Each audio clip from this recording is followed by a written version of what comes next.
आप सभी लोगों को नमस्कार और अस्सलाम वालेकुम। माइक हाथ में लेके देखना, माइक हाथ में लेके हाँ देखो, बट इसको ट्राई करो। हेलो, वो लग रहा प्रोग्राम में देरी के लिए मैं थोड़ा क्षमा चाहता हूँ। हमारे कुछ मेहमान यहाँ पर आने वाले थे जो अभी तक नहीं आए हैं, लेकिन क्योंकि आप लोगों को ज़्यादा देर हो जाएगी इसलिए हम प्रोग्राम शुरू करने जा रहे हैं। सबसे पहले हमारी संस्था वर्क की तरफ से आप सब लोगों का मैं हार्दिक स्वागत करता हूँ। आप सब लोगों को मैं धन्यवाद बोलना चाहता हूँ कि आप लोग अपना कीमती समय निकाल कर यहाँ पर आए और हमारे इस ईद मिलन समारोह की गरिमा को आपने बढ़ाया। आप सब लोगों को मैं ईद की शुभकामनाएं देना चाहता हूँ और ईश्वर से प्रार्थना करता हूँ कि ये ईद हम सब के लिए मंगलमय हो। हम एक त्यौहार की वजह से यहाँ पर इकट्ठे हुए हैं। ईद एक त्यौहार है, हम सब जानते हैं वाली बात, लेकिन इस त्यौहार का कारण क्या है, ईद क्यों मनाई जाती है, इसका कारण मैं आप सब लोगों को बताना चाहूँगा।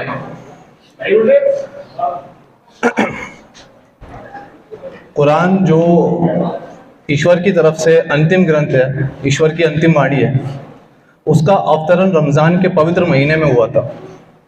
यानी कि ईश्वर का कथन प्रॉफिट मोहम्मद साहब को रमज़ान के महीने में मिला। उसी की खुशी को मनाने को ईद कहते हैं, इसलिए रमज़ान के फ़ौरन ख़त्म होने के बाद ईद मनाई जाती है।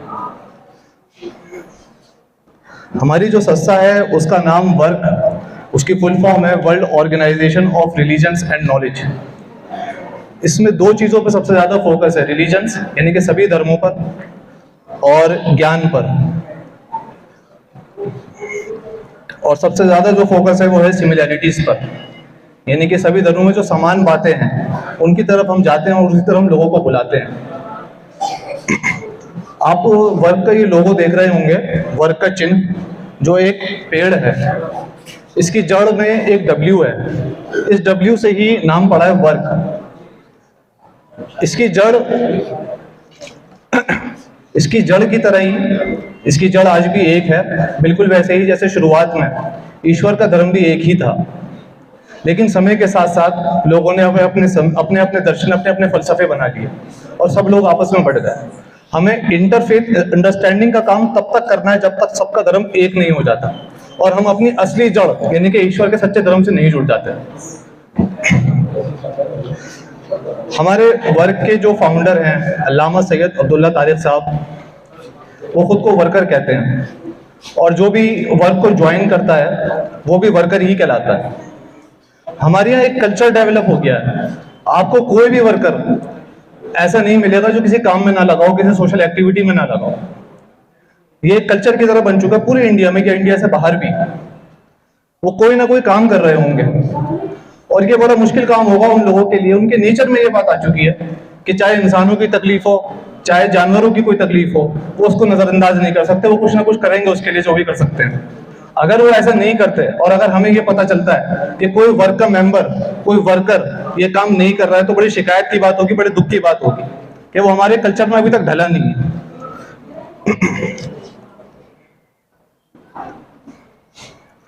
इसके अलावा हमारी संस्था किसी भी तरह का फंड या हेल्प लेने की कोशिश नहीं करती है बाहर से। आपने हमारी वेबसाइट देख सकते हैं, हमारे ब्राउज़र देख सकते हैं, फिर हमारी वीडियो भी अभी प्लेबैक हो रही थी। इसमें किसी तरह की डिमांड कि हमें पैसों की ज़रूरत है, फंड चाहिए, ऐसा कुछ भी नहीं है। हमारे पास कोई डोनेशन बॉक्स यहाँ पर नहीं बना हुआ। हमारे वॉलंटियर्स खुद अपना टाइम और खुद अपना पैसा लगाते हैं इस काम को करने के लिए, जिससे भावनात्मक तरीके से वर्क से जुड़ जाते हैं और वर्क का उद्देश्य उनका अपना उद्देश्य बन जाता है।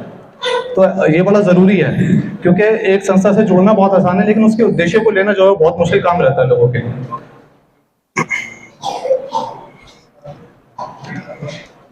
हमारी सेवरल एक्टिविटीज़ जो अभी यहाँ पर प्लेबैक हो रही थी, और मैं जानता हूँ कि पर्दे पे ज़्यादा अच्छा आपको मिल नहीं पा रहा होगा व्यू, और कुछ आवाज़ में भी कुछ दिक्कत है। माफ़ी चाहता हूँ, हम लोग बहुत बिजी थे और इतना अच्छा हम प्रोग्राम अरेंजमेंट नहीं कर सके आप सब लोगों के लिए, लेकिन एक शुरुआत हमने करी इस प्रोग्राम की। तो आशा रहेगी कि आप लोग हमारे साथ जुड़े रहेंगे और हर साल जो है हम ये प्रोग्राम करने की कोशिश करेंगे और इससे बेहतर करने की कोशिश करेंगे।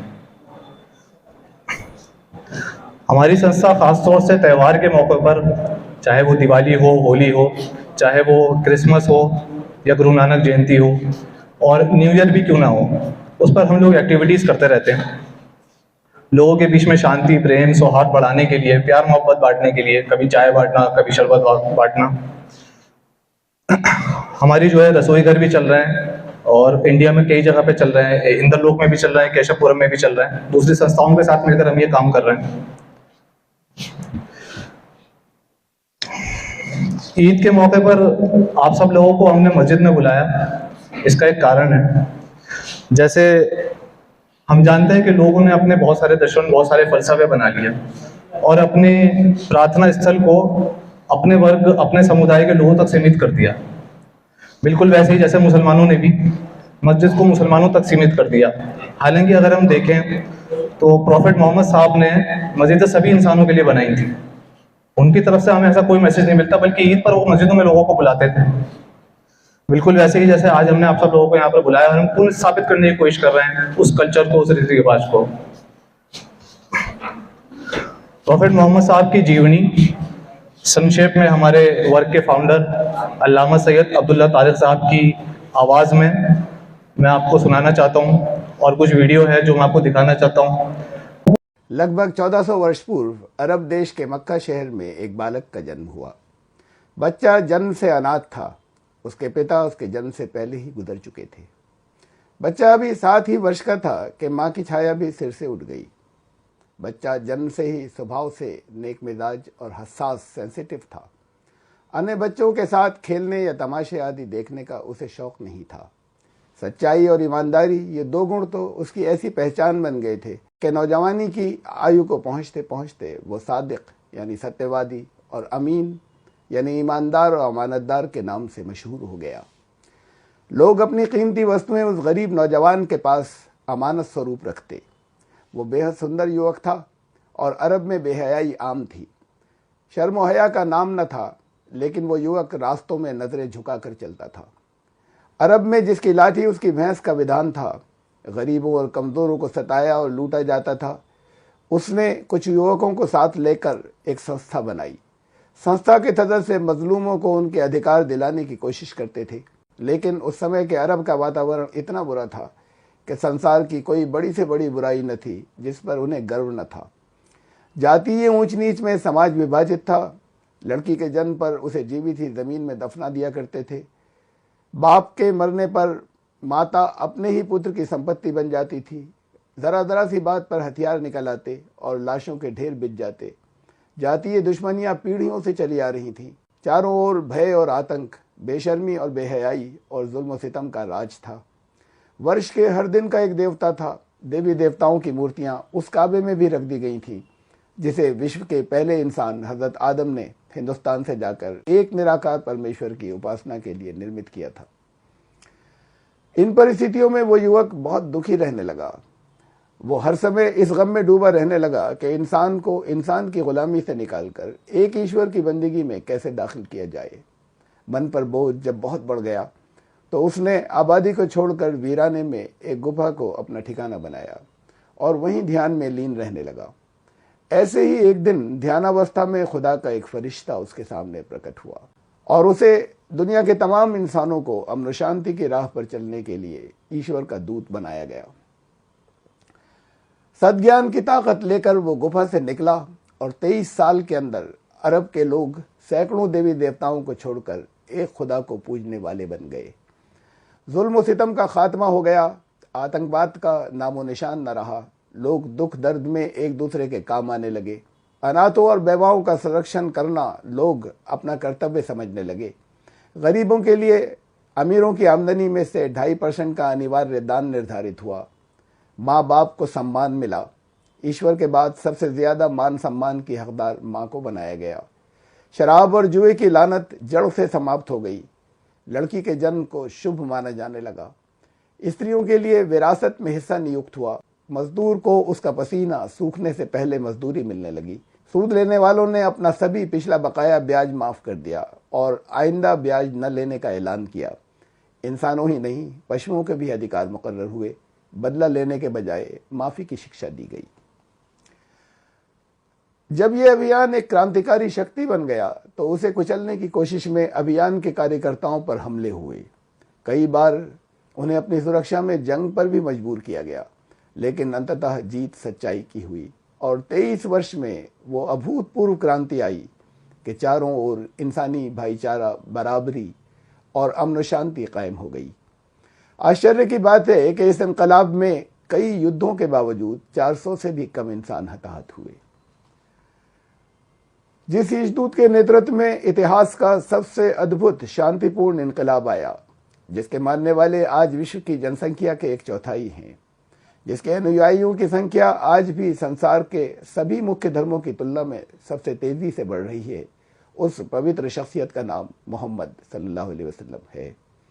हज़रत मोहम्मद सल्लल्लाहु अलैहि वसल्लम ने बताया कि वो किसी नए धर्म की शिक्षा देने नहीं आए थे, बल्कि उसी सनातन धर्म या दीन क़य्यिम की पुनर्स्थापना के लिए आए थे, जिसकी शिक्षा पहले ईशदूत हज़रत आदम ने दी थी और जिसको पुनर्स्थापित करने समय समय पर ईशदूत हर देश और हर जाति में आते रहे और अपने अपने क्षेत्र की भाषा में एक ईश्वर का एक ही संदेश लाए। मोहम्मद सल्लल्लाहु अलैहि वसल्लम अंतिम ईशदूत थे। उनसे पहले आने वाले ईश्वर के सभी दूत सच्चे थे। हम उन सब में आस्था रखते हैं और अंतिम ईशदूत के बाद आने वाले सभी समाज सुधारकों का भी सम्मान करते हैं। हज़रत मोहम्मद सल्लल्लाहु अलैहि वसल्लम अपने जीवन काल ही में इतने लोकप्रिय हो गए थे कि उनके लाखों जानिसार उनकी आंख के एक इशारे पर अपनी जानों को कुर्बान करना अपनी खुशकिस्मती समझते थे। उनके मुख से निकलने वाले हर शब्द को कानून माना जाता था। अरब देश के उस बेताज बादशाह की पत्नी के कथनानुसार उन्होंने जीवन के किसी एक दिन भी 2 समय की रोटी पेट भरकर नहीं खाई। उनके जीवन काल के अंत तक उनकी लाई सामाजिक क्रांति के नतीजे में देश के सभी परिवार खुशहाल हो चुके थे, परंतु स्वयं उनका देहांत हुआ तो घर में दिया जलाने को तेल नहीं था और उनके तन के कपड़ों पर अनेकों पैबंद थे। हमें विश्वास है कि आप इंसानियत के इस हमदर्द और उस पर अवतरित होने वाली पवित्र ईशवाणी के विषय में अधिक जानकारी प्राप्त करने की कोशिश अवश्य करेंगे। हमें ये आशा भी है कि हर वर्ष 12 रबीउल अव्वल, यौम रहमत, करुणा दिवस या कंपैशन डे पर, जो रहमतुल लिल आलमीन का जन्म दिवस है, हम में से हर एक ईश्वर की सृष्टि में से किसी न किसी के साथ भलाई, दया और रहमत का सलूक करके उनकी रहमत को आम किया करेगा। वसीम भाई को बुलाना चाहूँगा, जो कंपैरेटिव रिलीजन स्टडी के एक्सपर्ट हैं, एक राइटर, ब्लॉगर और आर्टिकल्स लिखते हैं, हर धर्म की जानकारी रखते हैं। उनकी बहुत अच्छी रिसर्च है, आप वेबसाइट पे चेक कर सकते हैं। वसीम भाई।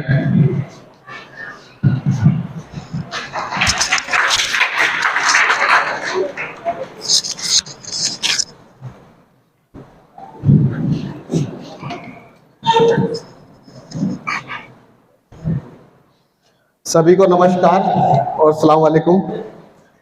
जैसा अम्माद भाई ने बताया, रिसर्च तो है, थोड़ी नॉलेज भी है, बट मैं कोई वक्ता नहीं हूँ और लिखना जानता हूँ पर बोलना नहीं जानता।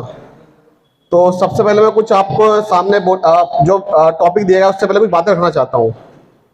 वो ये है कि हम सब जानते हैं कि भारत में अलग अलग तरह के बहुत से धर्म हैं, बहुत सी जातियाँ और बहुत से समुदाय हैं, पर उसके बाद भी हम सब यहाँ पर एकता से रहते हैं। इसी को कहा गया है विविधता में एकता। और त्योहारों पे भी हम साथ रहते हैं, जैसे आज भी हम यहाँ पर मौजूद हैं और यहाँ पर बहुत सी विचारधाराओं के लोग भी यहाँ मौजूद हैं। आज भी हमारे बीच के अंदर हैं, अलग अलग धर्मों के लोग भी हैं और अलग अलग विचारधाराओं के लोग भी हैं। तो अगर हम असमानताओं पर बात करने लगे तो सारा हमारा समय चला जाएगा, और अगर हम समानता पे बात चले तो उसके जरिए हमें एक समाधान भी मिल सकता है। तो हम यहाँ पर समानताओं पे बात करेंगे। मुझे जो अभी आज टॉपिक दिया गया है बोलने के लिए, वो है, उसका नाम युग परिवर्तन। युग परिवर्तन यानी कलयुग से सतयुग की ओर। क्योंकि वर्ग के जो उद्देश्य हैं उनमें से एक उद्देश्य, जैसे आप पढ़ सकते हैं, लिखा भी है कि हमारा संकल्प युग परिवर्तन, सतयुग जब शुरू होगा भारत विश्व गुरु होगा। तो मैं इसी टॉपिक के आसपास आपके सामने कुछ बातें रखूंगा।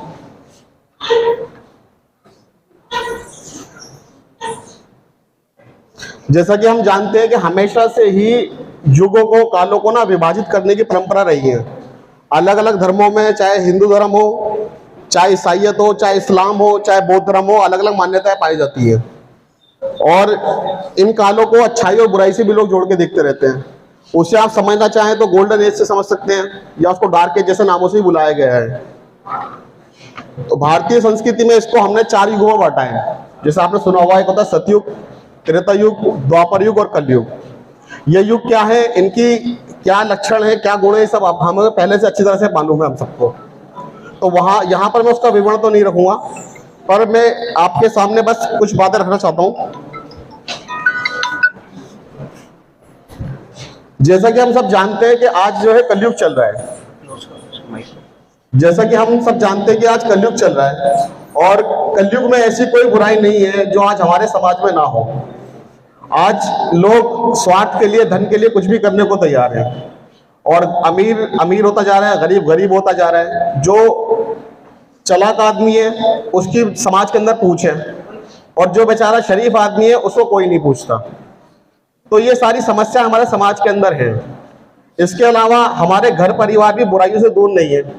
हमारे घरों के अंदर इतनी बुराइयां फैल चुकी है कि हम खुद उनसे परेशान हैं। जिन बच्चों को माँ बाप पाल पोस के बड़ा करते हैं, एक समय आता है कि बच्चे उन्हीं माँ बाप को वृद्धाश्रम में छोड़ आते हैं। और अभी हमने कोरोना के अंदर देखा कि कोरोना के अंदर लोगों ने अपने माँ बापों को या अपने रिश्तेदारों की लाशों को, शवों को भी हाथ लगाने तक से मना कर दिया। ये सारी बुराइयां, ये सारे लक्षण जो है कलयुग की निशानियां हैं। तो क्या हमें इस कलयुग को बदलने की आवश्यकता नहीं है? हमें इसको बिल्कुल बदलने की आवश्यकता है। क्यों? क्योंकि हम अपने बच्चों को, अपने नई पीढ़ी को अच्छा समाज देके जाना चाहते हैं। हम चाहते हैं कि जिन बुराइयों से हम आज घिरे हुए हैं, कल को वो इन बुराइयों को ना झेलें, वरना कल वो फिर हमें दोष देंगे कि आप हमारे लिए क्या करके गए।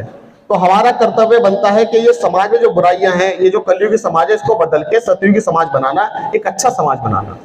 उसे आप इंसानियत का समाज कह लीजिए, भले ही आप उसको सतयुग नाम ना दीजिए या कोई और नाम दे दीजिए। ये जरूर हर कोई मानेगा कि हमारी आवश्यकता इस समाज को बदलने की है और बदल के अच्छा बनाने की है।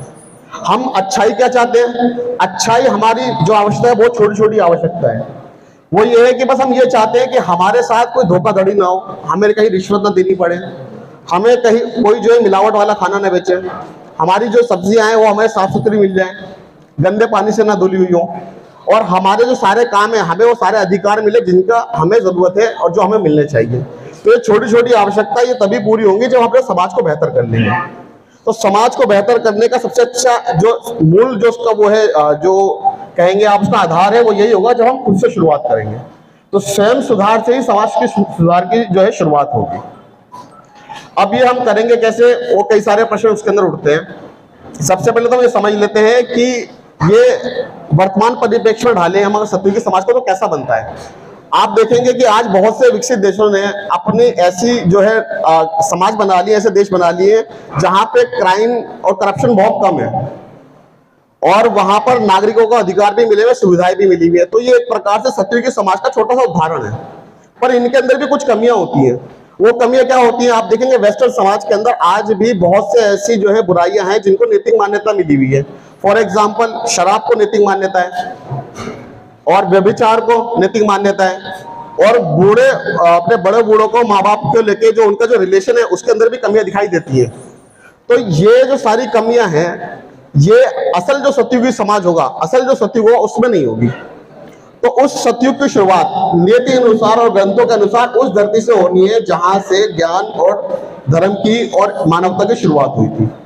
हम जानते हैं कि वो पवित्र और पुण्य भूमि भारत की भूमि है।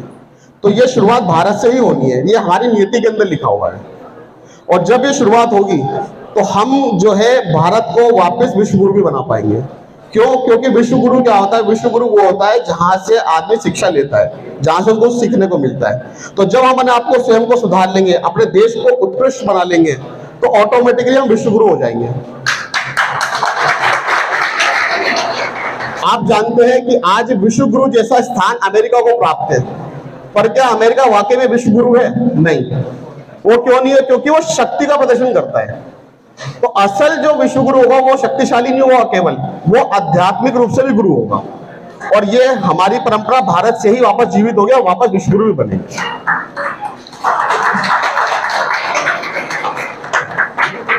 तो इस परंपरा को जब हम वापस शुरू करेंगे और अपने आप को उसी स्थान पर लेकर आएंगे जो हमें वर्षों पहले मिला हुआ था, तो हम वापस अखंड भारत भी बना पाएंगे। अखंड भारत किस तरह बना पाएंगे, आपको लगेगा भी असंभव है, बट हम देखते हैं कि हमारे पास ऐसे पिछले एग्जाम्पल मिलते हैं। जर्मनी 2 देशों में विभाजित था और वो वापस जुड़कर एक हो गया।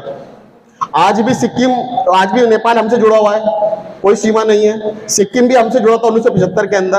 तो ये सब संभव हो पाता है, पर ये संभव तभी हो पाता है जब आप फायदेमंद लगते हैं, जब हम दूसरे देशों को फायदेमंद लगेंगे, लाभकारी लगेंगे कि हाँ इनसे कुछ सीख सकते हैं, इनसे लाभ हो सकता है, तो ये वापस जो देश है वापस हमसे जुड़ जाएंगे। भारत की सीमाएं पहले बहुत दूर दूर तक थी, ईरान से लेकर जापान, इंडोनेशिया से लेकर चीन तक थी। ये सब पहले अखंड भारत होता था, पर ये अखंड भारत टूटता गया।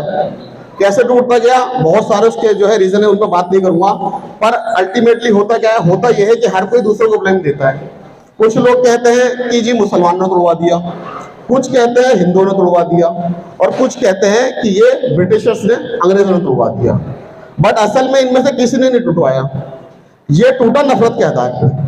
जब नफरत होती है तो चाहे देश हो चाहे घर हो, टूटते चले जाते हैं, अपने अपने हिस्से लोग लेते चले जाते हैं। आज भी घर परिवार कैसे टूटते हैं, एक भाई अपना हिस्सा लेके चला जाता है, दूसरा भाई अपना हिस्सा लेके चला जाता है, और घरों के अंदर दीवारें खड़ी जाती है, एक दूसरे के दुश्मन हो जाते हैं। मगर जब वापस प्रेम मोहब्बत पैदा होती है तो वही घर वही परिवार वापस एक हो जाता है। तो जब हम मानवतावादी हो जाएंगे, अपने में प्रेम पैदा कर लेंगे, दूसरों को पसंद मोहब्बत से मिलेंगे, बातचीत करेंगे, व्यवहार करेंगे, तो हम अपने दूसरे देशों को भी वापस साथ में लेकर आ सकते हैं। तो ये संभव होगा तभी जब हम स्वयं को सुधार लेंगे।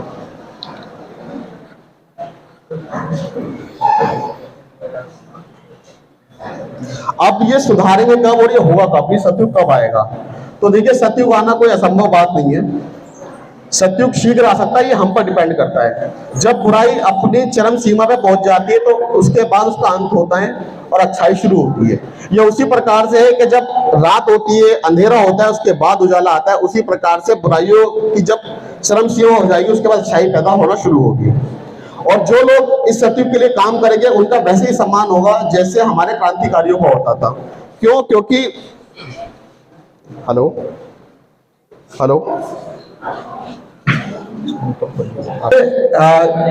मतलब 70-80 साल पहले लोगों को लगता था कि आजादी पाना असंभव है, पर हमारे क्रांतिकारियों को विश्वास था कि नहीं आ सकती है, तो उन्होंने आजादी को लाके दिखा दिया। आज उनका सम्मान होता है, उन्हें हम महापुरुष कहते हैं। तो उसी प्रकार से जिन लोगों को विश्वास है कि नहीं अच्छाई पैदा हो सकती है, समाज सतयुग भी हो सकता है, तो हम वापस को पैदा भी कर पाएंगे, फिर इन लोगों का सम्मान भी होगा। जिस प्रकार से हम आज अपने बच्चों के लिए जो है पेड़ बचाते हैं, हवा बचाते हैं, पानी बचाते हैं, उसी प्रकार से हमें उनके लिए समाज भी बचा के देना पड़ेगा। ये हमारा कर्तव्य बनता है। अब होता क्या है कि इसको हम करेंगे कैसे, अपने आप को सुधारेंगे कैसे? स्वयं सुधार से होगा, ये तो हम सब मानते हैं, बट होगा कैसे ये? तो ये होगा ऐसे कि आज के समय में हर कोई दूसरों को सुधारना चाहता है। हर कोई ये चाहता है कि सामने वाला सुधर जाए, मैं ना सुधरूं। तो जब तक ये टेंडेंसी रहेगी, प्रवृत्ति रहेगी, हम नहीं सुधरेंगे। तो इसके लिए हमें क्या करना पड़ेगा? हमें एक ऐसा कारण देना पड़ेगा कि लोग खुद अपने आप को सुधारने के लिए तैयार हो जाएं। तो अभी लोग कैसे सुधरते हैं, आप इसको एक एग्जांपल से समझ सकते हैं कि अगर हम किसी मोहल्ले में किसी गली के अंदर हैं और वहाँ पे सीसीटीवी कैमरा लगा हुआ है, तो लोग उस सीसीटीवी कैमरे की वजह से वहाँ पे अपराध करने से बचते हैं। लोग को पता होता है कि मैं पकड़ा जाऊंगा, मैं देख लिया जाऊंगा, और वो वहाँ पे अपराध नहीं करते, वो छुपके करते हैं। यानी कि क्या बात समझ में आई? इससे बात समझ में आई कि इंसान का जो व्यवहार होता है ना, उसमें बुराई बाद में आती है, पहले इंसान के मानसिक लेवल पे आ जाती है। पहले मानसिकता से इंसान बुरा सोचता है, उसके बाद बुरा काम करता है।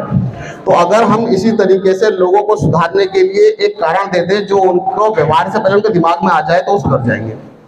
तो हमें कुछ नहीं करना, हमें केवल लोगों के दिमाग में कैमरा लगाना है और कैमरा लगा के उनको एहसास करा देना है कि तुम्हें कोई देख रहा है। बड़े कैमरा लगाना असंभव है, आप भी जानते हैं। तो इसका दूसरा उपाय क्या है? इसका दूसरा उपाय यह है कि हम लोगों को सिर्फ ये एहसास करा दें कि तुम्हारे जो विचारों को कोई एक शक्ति है, कोई एक पावर है जो देख रही है। जब लोगों को आप ये एहसास करा देंगे तो उस ऑटोमेटिकली उसके जो मानसिक स्तर पर जो बुरी सोच आ रही है वो खत्म हो जाएगी। जब उसको ये सोच खत्म हो जाएगी तो व्यवहार में अपने आप सुधर जाएगा। तो हमें कुछ नहीं करना, हमें केवल सिर्फ लोगों को एहसास कराना है कि एक शक्तिशाली पावर आपको देख रही है और आप जो है उसकी निगरानी के अंदर है। तो कोई भी बुरा सोच, कोई भी बुरा विचार अपने मन में, अपने दिमाग में ना लाएं, तो ऑटोमेटिकली फिर उसका व्यवहार भी सुधर जाएगा। वो जिस ईश्वर की मैं बात कर रहा हूँ या जिस सुपर पावर की बात कर रहा हूँ, उसको लोग अलग अलग नामों से पुकारते हैं। कोई उसको ईश्वर कहता है, कोई अल्लाह कहता है, कोई खुदा कहता है, कोई परमेश्वर कहता है। जिस प्रकार से पानी को अलग अलग नाम से आप बुला लीजिए, पानी का जो अस्तित्व वो नहीं बदलता, वो वही रहता है। उसी प्रकार से उस ईश्वर, उस मालिक को आप किसी भी नाम से बुला लीजिए, वो रहेगा एक ही।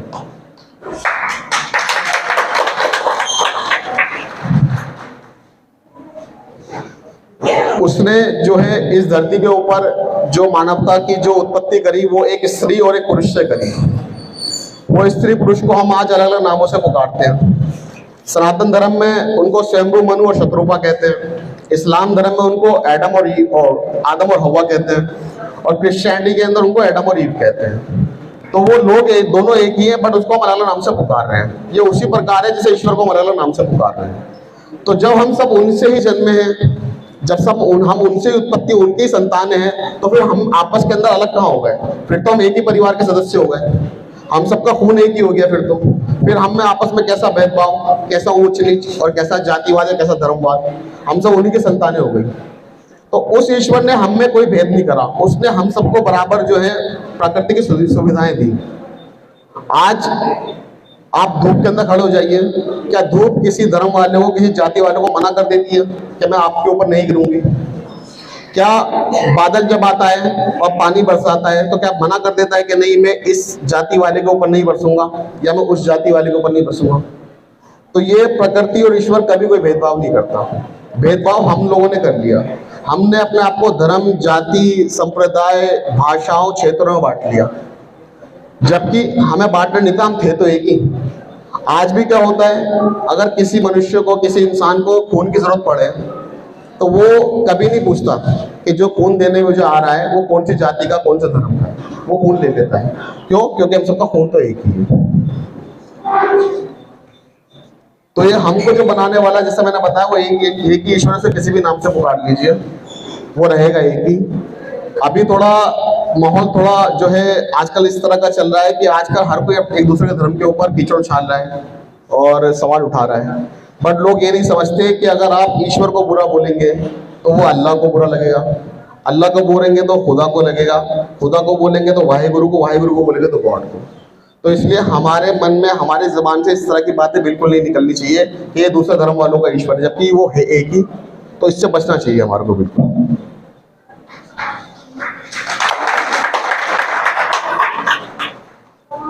तो अभी ये हुआ है कि हमारा समाज जो है, उसका एक कारण और भी है, जो हम जो है कलयुगी समाज बन गया है। आप देखेंगे कि जब पेड़ होता है, वो पेड़ कब फलता फूलता है? वो पेड़ तब फलता फूलता है जब वो अपनी जड़ से जुड़ा रहता है। अगर वो अपनी जड़ से कट जाए तो कभी भी नहीं बन पाएगा। तो उसी प्रकार से अभी हमारी जड़ भी उससे कटी हुई है। जब हम वापस उससे जुड़ जाएंगे तो हम अपने आप को सुधारवादी जाएंगे, हम अपने आप में एक अच्छे मनुष्य हो जाएंगे। जिस प्रकार पंखा होता है, पंखा तब तक चलेगा जब तक उसकी जो है बिजली से कनेक्शन है। उसी प्रकार से हमारी तार उससे कटी हुई है, हम भी तभी अच्छे हो पाएंगे, हम भी तभी लोगों के लिए फायदेमंद हो पाएंगे जब हमारी तारें वापस उससे जुड़ जाएंगी। और इस धरती पे जो हम आए हैं, ये जो इसके पीछे भी एक कारण है। हर चीज के पीछे एक उद्देश्य होता है। इस सृष्टि में जितना भी ये इसकी चाल है, चल रही है, और प्रकृति और पृथ्वी घूम रही है, इस सब के पीछे एक उद्देश्य होता है। तो हमारे यहाँ इंसानों का आने का भी कोई उद्देश्य होगा। हम भी यहाँ कोई बिना वजह नहीं आए होंगे। जब आप उद्देश्य को खंगालेंगे तो आप जानेंगे कि हम परीक्षा के अंदर आए हुए हैं। और वो परीक्षा क्या है? वो परीक्षा ये है कि उस ईश्वर से जुड़े रहें, अपने कर्मों को सुधारें, बुरे कर्मों से बचें, और इस लोक के बाद हमारा जो हिसाब होगा हमारे कर्मों का, तो हमें वो जो है परलोक मिलेगा। उस परलोक को अलग अलग नाम से भी लोग पुकार रहे हैं। सनातन धर्म के अंदर उसको स्वर्ग कहते हैं, नरक कहते हैं। इस्लाम धर्म में उनको जन्नत कह रहे हैं, जहन्नम कह रहे हैं।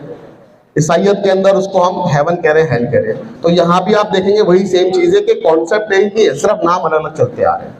तो हमें उसके लिए प्रयास करना है, उसके लिए कर्म करने हैं। और एक इसमें तीसरी बात जो है वो ये है कि प्रकृति का एक नियम होता है कि कोई भी चीज अगर उसको उसके हाल पे ऐसे छोड़ दिया जाए बिना देख रेख बिना देखभाल के, तो वो बर्बाद होने लगती है, खराब होने लगती है। इसको बोलते हैं एंट्रोपी। फॉर एग्जाम्पल, अगर मैं ये हॉल है या गार्डन है, उसको मैं उसके हाल पे छोड़ दूं, कोई देख रेख ना करूं, तो वो खराब हो जाएगा, बर्बाद हो जाएगा। तो ऐसा कैसे हो सकता है कि ईश्वर इस धरती को बनाए, मनुष्य को बनाए, मानवता को बनाए और उसको उसके हाल पे छोड़ दे ऐसे ही? ऐसा नहीं हो सकता। तो उसने क्या करा, समय समय पे अपने जो है महापुरुषों को भेजा कि जाके धर्म का मार्ग, सत्य का मार्ग इनको दिखाओ और उसमें चलकर दिखाओ और इनको मेरा जो है धर्मादेश दो। उनको अलग अलग नामों से हम अलग अलग धर्मों के अंदर पुकारते हैं। कई धर्मों में इनको अग्रदूतों को, प्रवर्तकों को, इनके पदचिन्हों पे चलने का जो है वो हर धर्म के अंदर आह्वान किया गया है। तो जब हम इनके धर्म पे, इनके जो बताए सत्य के मार्ग पे चलेंगे, तो हम ऑटोमेटिकली जो है सद्गुणी होते चले जाएंगे, सत्यवादी होते चले जाएंगे। तो कहने का अर्थ ये हुआ कि सतयुग तभी आ सकता है जब हम 3 आधारों पे काम करेंगे, 3 सत्यों पे काम करेंगे। एक है ईश्वर की भक्ति, ईश भक्ति, दूसरा सत्कर्म, और तीसरा है हमारा सत्य मार्ग जो इन महापुरुषों ने दिखाया। और इसका जुड़ने का भी एक माध्यम है जो मैं आपके सामने रखना चाहूंगा कि मैंने सब बता दिया कि आपको किससे जुड़ना है, क्यों जुड़ना है, कब जुड़ेंगे, बट इसमें यह है कि जुड़ेंगे कैसे। तो उसका जो है माध्यम हम सब बचपन से जानते हैं, क्योंकि हर धर्मों में उसका अस्तित्व है। उसको कहते हैं प्रार्थनाएं योग। योग का अर्थ होता है जुड़ना, योग का अर्थ होता है जुड़ना। पर जुड़ना पर किससे? जुड़ना उससे, ईश्वर से, जो हमारा प्रथम और अंतिम स्रोत है। जब उससे जुड़ेंगे आप, तो ऑटोमेटिकली आपके अंदर जो है एक प्रेरक शक्ति महसूस होगी, जो आपको हमेशा सुधार करने की, अपने कर्म सुधारने की, जो आपको प्रेरणा देती रहेगी। बस ये छोटा संदेश था मेरा, हमारा, जो मैं देना चाहता था। इसके बाद मैं आपको अपने दोस्त फौजान भाई को बुलाना चाहूँगा स्पीच के लिए। फौजान भाई को बुलाना चाहूँगा। वो जो है वर्क के कुछ नारे आपको और कुछ इसकी डिटेल बताएंगे। आपस में एक ही जैसे हैं, हमें कोई डिफरेंस नहीं है।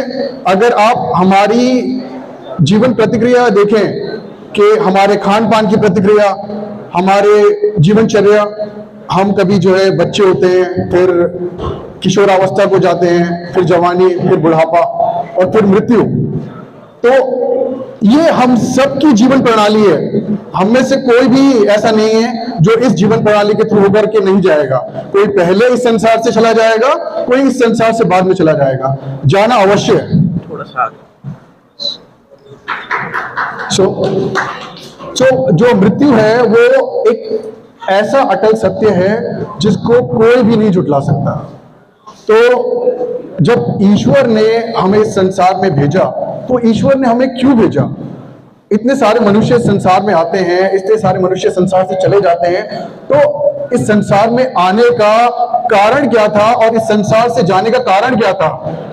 कोई भी चीज इस संसार में बिना कारण के नहीं है। हर चीज का कोई ना कोई कारण है। तो क्या इंसान जो इतना अद्भुत है, जिसने चांद पर जाने का इंतजाम कर लिया, जिसने अंतरिक्ष तक जो है अपना रास्ता बना लिया, तो क्या उसे बिना किसी कारण के संसार में भेजा गया? नहीं। तो उस ईश्वर ने बताया कि कारण है कि मेरी स्तुति, मेरी उपासना, मेरी आराधना करो और सत्य के मार्ग पर चलो। सत्य का मार्ग क्या है? उस ईश्वर का मार्ग क्या है? वो क्या कह रहा है? वो ये कह रहा है कि अगर तुम भर पेट सोते हो और तुम्हारा पड़ोसी भूखा है, तो तुम तुच्छ मानव हो, तुम बहुत ही घटिया इंसान हो। तो अगर तुम अपना पेट भरते हो, तो तुम्हें इस चीज का ध्यान रखना पड़ेगा कि तुम्हारा पड़ोसी भूखा ना हो। तो ये एक छोटा सा कारण मैंने आपको बताया। ऐसे बहुत सारे कारण हैं जो उस ईश्वर ने हमें दिए। तो मैं आपको जो है अपने वर्क के जो लोगोज हैं वो समझाना चाहूंगा। हमारा पूज्य एक परमेश्वर, आप देखें सभी धर्मों के अंदर, जो अगर आप ईश्वर की परिभाषा को जानेंगे तो आपको वहां पर एक ही मिलेगा, एक ओंकार, सतनाम वाहेगुरु। एक ओंकार, उसका कोई आकार नहीं है। सतनाम, उसका नाम सच्चा है। वाहेगुरु, वो एक ही रब है। और एकम ब्रह्म द्वितीय नास्ते नैना नास्ते किंचन, ईश्वर एक है, दूसरा नहीं है, अंश मात्र भी नहीं है। इसी तरीके से इस्लाम धर्म में ला इलाहा इल्लल्लाह, नहीं है उसके सिवा कोई इबादत के लायक। तो ये हमारा पहला स्लोगन है जो उस एक परमेश्वर के बारे में बताता है। हमारा गौरव Hindustan, we are proud to be Indian. हमारी जाति मानव परिवार, वासुदेव कुटुंब, हम बिलीव करते हैं कि सारा का सारा संसार जो है वो एक ही परिवार है। और हमारा संकल्प है अखंड भारत। आज जो आप ये भारत देख रहे हैं, ये बहुत ही छोटा सा भारत है। असल में तो ये पूरी धरती ही भारत थी। ये पूरा का पूरा जो संसार है, विश्व है, ये भारत था। तो हमें वो भारत दोबारा प्राप्त करना है, हमें इसको दोबारा अखंड भारत बनाना है। और अंत में हमारा जो सपना है वो युग परिवर्तन का है। हमें सतयुग लाना है, सच्चाई का युग लाना है, अमन का युग लाना है, जहां पर मोहब्बत हो, भाईचारा हो और सच्चाई ही सच्चाई हो। तो यही बात लेकर के आपके बीच आए थे। अगर कोई बात आपको बुरी लगी हो तो हाथ जोड़कर क्षमा चाहेंगे। हमें सुनने के लिए बहुत बहुत धन्यवाद। मैं आप सबका आभारी हूं, आप सब यहां पधारे और आप सबने अपना कीमती समय दिया। धन्यवाद, थैंक यू।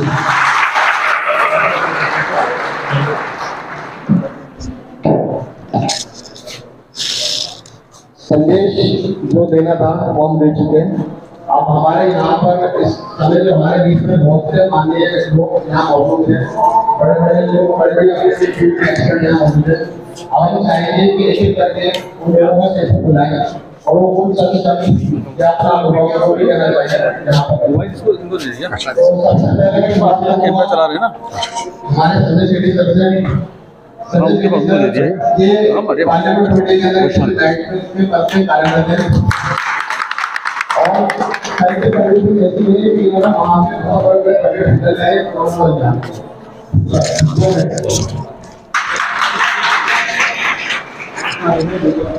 दीदी वासिम भाई ने बुलाया और मैं आ गया। और मैं ये मानता हूँ कि इन्होंने नहीं बुलाया, कोई ऐसी शक्ति है जिसने मुझे बुलाया, मैं आ गया।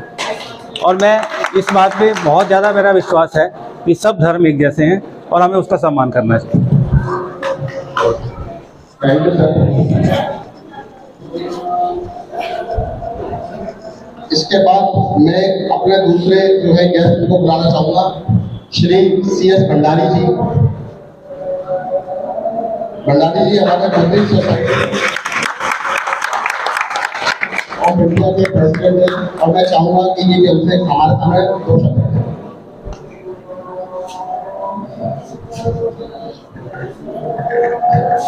हेलो सभी वर्ग के कार्यकर्ता, उनको मैं सभी को मंगल कामना करता हूं कि उन्होंने इस प्रयास को आगे बढ़ाने के लिए ऐसे अच्छे कार्य जो मानवता के लिए होते हैं, मैं उनको धन्यवाद भी देता हूं। और आज इस सभा में सभी लोग उपस्थित हैं। बात कहां से शुरू करूं? भारत हमारा बहुत विशाल देश है और इसमें यह आज नहीं, जो आज नारा लग रहा है धर्मगुरु का, विश्व गुरु का, ये आज से नहीं, सदियों से हमारा भारत धर्मगुरु है, विश्व गुरु। जिस समय भगवान भगत बुद्ध के उपदेश हुआ करते थे, तो उस समय विदेशों से सैकड़ों विद्यार्थी तक्षशिला, नालंदा इत्यादि विश्वविद्यालय में अध्ययन करने के लिए आते थे और वहां अध्ययन किया जाता था। तब हमारा देश भारत विश्व गुरु था। साथ ही मानवता जो हमारी है, वो मनुष्य जो जन्म देता है वो एक मानव होता है, मनुष्य होता है। जातियां कैसे बनी ये बहुत बड़ा विषय है, लेकिन जाति तो जानवरों में होती हैं, मनुष्य में कोई जाति नहीं होती, बस सिर्फ एक मानव जाति। अगर हम सब लोग सभी मानव एक सूत्र में बन जाए, देश समाप्त हो जाए, व्यवस्था समाप्त हो जाए, तो आज जो अपने को अमेरिका या दूसरे देश धमकी देते हैं, तो हमारे भारत के सामने कोई भारत के सामने सिर उठाने वाला नहीं होता। के संविधान में आपने पढ़ा होगा सबने, जो प्रस्तावना है उस संविधान के बनाने वाले मुख्य रूप से डॉक्टर बी आर अम्बेडकर, उन्होंने अपनी प्रस्तावना में भी स्पष्ट कर दिया है कि भारत की सदियों से आ रही जाति व्यवस्था उन्होंने अपने प्रेमबिल में ही समाप्त कर दी। सभी धर्म बराबर हैं, सभी व्यक्ति बराबर हैं, सबको समान अधिकार दिए हुए हैं। पढ़ने का अधिकार है, सारे अधिकार है, घूमने का अधिकार, बोलने का अधिकार, जानने का अधिकार, सब अधिकार संविधान में दिए हैं। तो हमें संविधान का बिल्कुल अध्ययन करना चाहिए और उसकी प्रस्तावना पर देखना चाहिए। जहां तक मानव विकास की बात है, पेशे से मैं भी डिप्टी एजुकेशन ऑफिसर रहा हूं, प्रिंसिपल रहा हूं यूपीएससी से। तो बच्चों में जब विकास करता है बच्चा, उसका दिमाग जो अपने माता पिता की बात को सीखता है, अपने गुरु की बात को सीखता है, और जैसे जैसे उसका प्रभाव पड़ता है, समाज में निकलता है, तो बच्चे के दिमाग में वही असर पड़ता जाता है। अगर उसके माता पिता उसको सही बात बताएंगे, देशभक्ति की बात बताएंगे, भारत की बात बताएंगे, ईमानदारी की बात बताएंगे, मानवता की बात बताएंगे,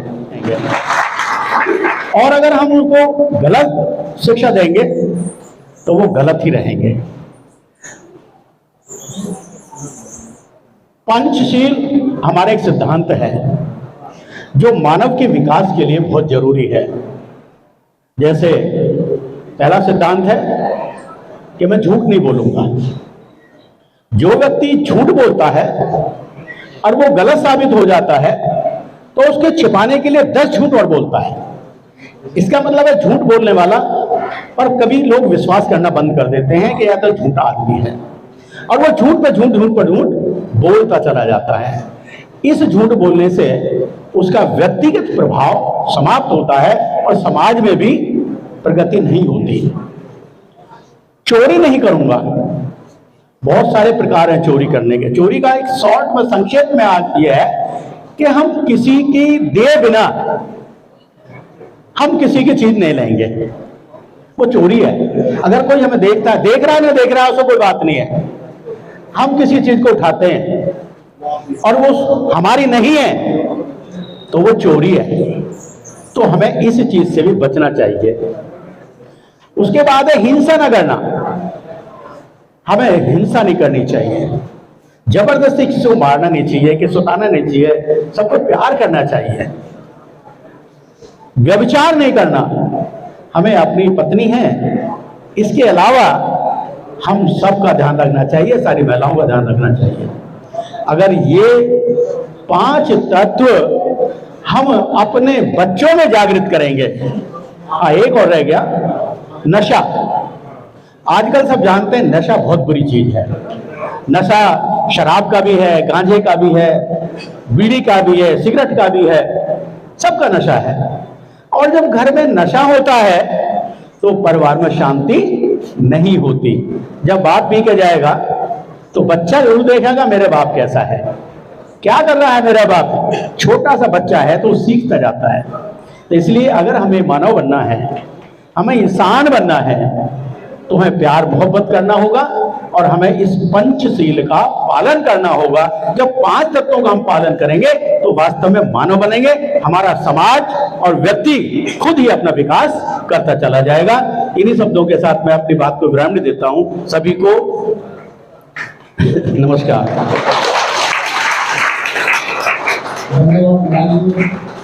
इसके बाद हमारे डॉक्टर साहब, डॉक्टर सुलेमान साहब, थैंक यू।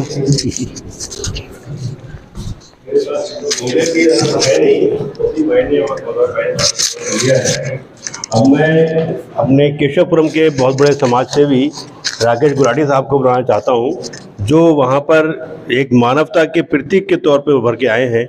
वहां पर जनता रसोई का स्थापना इन्हीं के कर कमलों से हुई है और बड़ी कामयाबी से वो चला रहे हैं। हम वर्ग के लोग से जुड़े हुए हैं और ये उन्हीं की पर्सनालिटी है जिसकी वजह से हम वहाँ कुछ कर पा रहे हैं। धन्यवाद डॉक्टर साहब।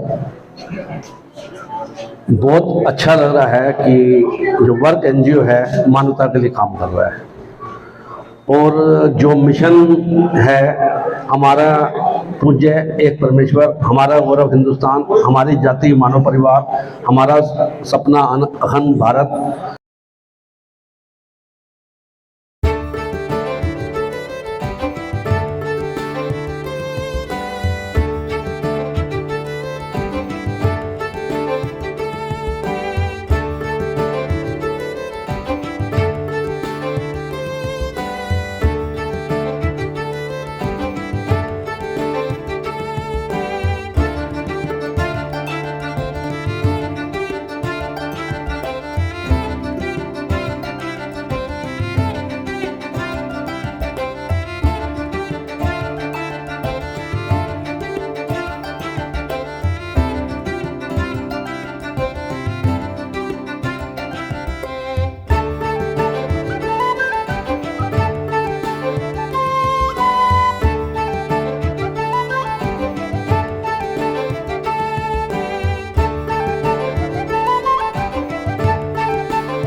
है।